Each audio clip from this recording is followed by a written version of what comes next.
Hello, everybody. I'm really excited about all of the things that have been going on this past week. There's so much to share, and so many things are happening all the time.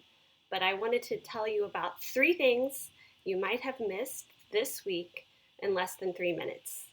Number one, before the Trump administration ended its term, the Department of State put sanctions on China and considered what has been happening to the Uyghurs in China to be a genocide. It is now classified as a genocide and a crime against humanity. If you follow me on Facebook, you probably have known that for the past few years, this has been one of my primary issues. I think that, in fact, what is happening there is at the level of ethnic cleansing, and I'm so glad that the Trump administration recognized this on the way out the door. I hope the Biden administration continues to put pressure on China for their gross human rights abuses, both in Xinjiang against the Uyghurs and also in Hong Kong. Number two, on the way out the door, President Trump signed an executive order granting Venezuelans deferred enforced departure, DED. This is like TPS, sort of like TPS, which is temporary protected status. So it's a temporary deferral of some sort of deportation that will provide a very temporary humanitarian status for Venezuelans that are here.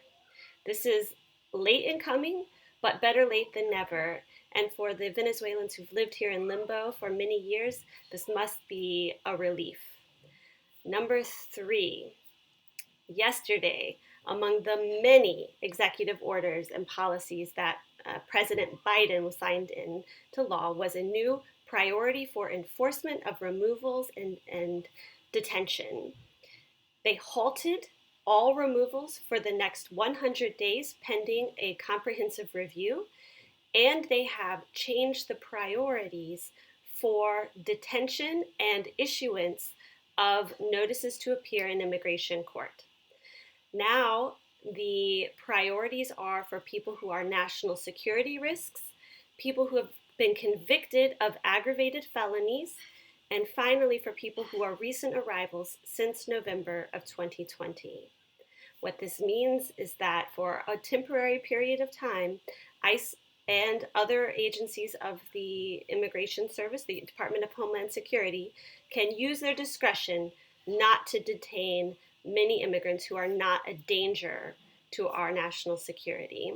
In the meantime, the Biden administration is going to be reviewing the policies and the priorities and getting ready to shift a lot of resources to the border to process the migrants who have been waiting there to have their day in court.